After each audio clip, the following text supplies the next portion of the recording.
It was during the expedition to Najd that the blessed Prophet and his men set up camp at Nakhl. It turned out that the Ghaddafans didn't dare face the blessed Prophet on open ground. Most of them disappeared into the desert and mountains, but a few remained lurking around the camp. Those few, the blessed Prophet knew, could attack at any time without warning. The blessed Prophet and his followers would have to be constantly alert. So the blessed Prophet devised a way which would protect his followers from fear and at the same time maintain a watch for possible attacks. He divided his followers into two groups. The first group was posted to keep guard over the camp. The second group joined the blessed Prophet in the prayer, and when those were finished, they moved back and took over the watch while the guards took their turn at prayer.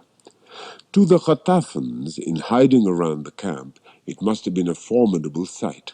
Facing them were the silent guards, each at his post, while behind them Muhammad and the remainder of his men were reciting the Allahu Akbar, bowing together in unison, prostrating themselves, standing erect again, and joining the blessed Prophet as he united them in the Salam.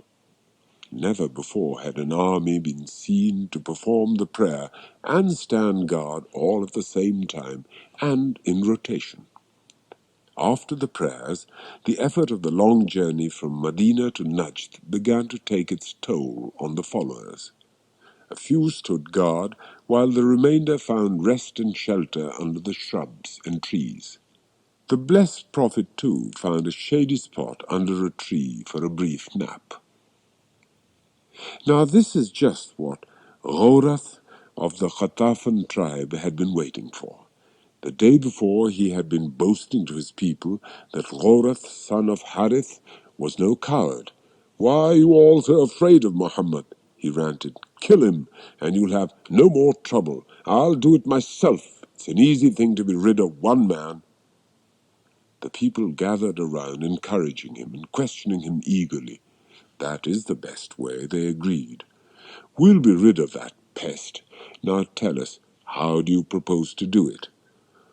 "It's a matter of timing," Ghorath replied smugly.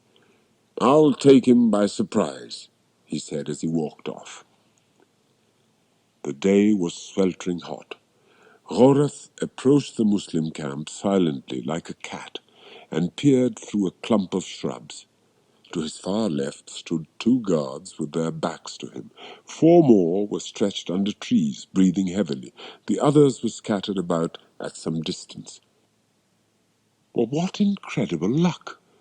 Close by, to his right, he recognized the blessed Prophet resting under a tree with his sword in its scabbard hanging on a branch immediately above him.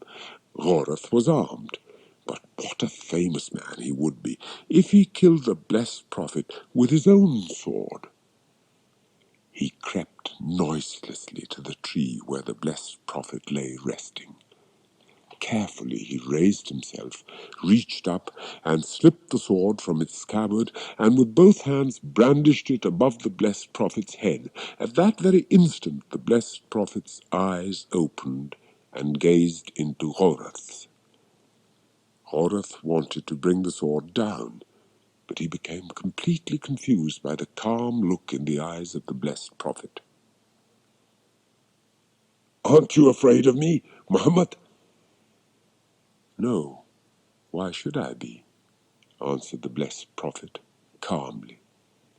"But I've got your sword in my hands. Aren't you afraid of me? Who will protect you now?" Muhammad was completely unruffled. His face showed no fear. "Allah will protect me from you," he answered quietly.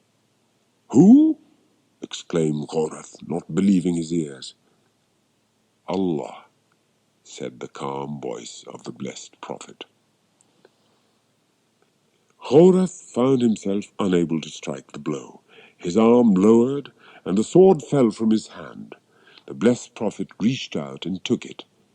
"Now," said the blessed Prophet, "who will protect you from me?" Ghawrath had no answer. He felt empty and lonely. After some moments, the blessed Prophet said, I trust you will make better use of the sword in the future. The companions were horrified when they heard what had happened. Some grabbed hold of Ghawrath and would have killed him, but the blessed Prophet forbade it, pardoned the man, and insisted he be released without punishment. Then he turned to Ghawrath and asked, Do you bear witness there is none to be worshipped but Allah? Ghawrath shook his head and said, If I do, the people will think it is out of fear. But this pledge I make, never shall I fight against you, Muhammad, nor shall I support those who fight against you. Upon these words, Ghawrath was released and sent back to his people. When they pressed him to tell what had happened, he replied, I am returning from one who is the best of mankind. This expedition is called the expedition of Datur Riqa.